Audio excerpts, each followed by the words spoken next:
दिल्लीमध्ये चिंगऱ्यामध्ये 18 जणांचा मृत्यू या ठिकाणी झाला आहे. फार दुर्दैवी बाब आहे, कारण की त्या ठिकाणी लिमिटपेक्षा जास्त लोक हे प्लॅटफॉर्मवर आल्यामुळे आणि गाडीच्या याच्यामुळे चेंगराचेंगरी या ठिकाणी झाली आणि त्याच्यामध्ये 18 लोकांचा जो मृत्यू झालेला आहे ती फार दुर्दैवी बाब आहे. त्यांना मी भावपूर्ण आदरांजली अर्पण करतो आणि आणखी काही बरेच लोक जखमी आहेत ते त्याच्यातून बरे व्हावेत अशी देवाला प्रार्थना करतो. भाऊ, जळगावच्या पोलिसाचं अपहरण झालं होतं, उमरठीमध्ये काल सुटका करण्यात आली आहे, काय सांगाल? अपहरण झालं होतं, पण SP ने आणि MP च्या पोलिसने तात्काळ त्याची सुटका या ठिकाणी केली. उमरठी ही आपल्याला माहिती आहे की तिथे मध्य प्रदेशच्या बाँड्रीवरचं हे गाव आहे. तिथे सिकवाल आणि इतर समाजाचे लोक राहतात की ते पिस्तूल तयार करण्याचा धंदा त्यांचा मध्य प्रदेशमध्ये चालतो. त्या लोकांनी ते आपल्या पोलिसांवर आरोपी आणत असताना हल्ला केला होता, पण काही पोलीस तिथून निघून आले आणि एक पोलीस अचानक त्यांना सापडला.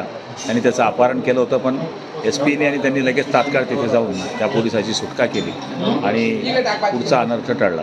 भास्कर जाधवांचे बंधू पण शिवसेना शिंदे गटात येत आहेत. भास्कर जाधवांचे बंधू पण शिवसेना शिंदे गटात येत. आता बरेच लोक येतील. मी आपल्याला पहिल्याही बोललो होतो ना, आताही बोललो होतो की ऑपरेशन टायगर हे त्यांना मान्य झालेलं आहे की या ठिकाणी खरी शिवसेना कोणाची. खरी शिवसेना ही वंदनीय शिवसेना प्रमुखांच्या विचाराची एकनाथ शिंदे साहेब चालवत आहेत.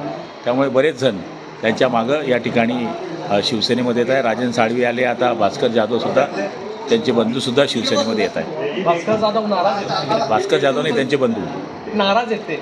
हो, ते नाराज आहेत. आता शेवटी बरेच लोक नाराज आहेत. काही दिवसामध्ये त्याचा परिणाम दिसेल आपल्याला. राज्यात लवजियात कायदा लव जिहाद कायदा लवकरात लवकर येईल अशी हालचाल सुरू झालेली आहे आणि तो यावा अशी सगळ्यांची इच्छा आहे. ABP माझा, उघडा डोळे बघा नीट.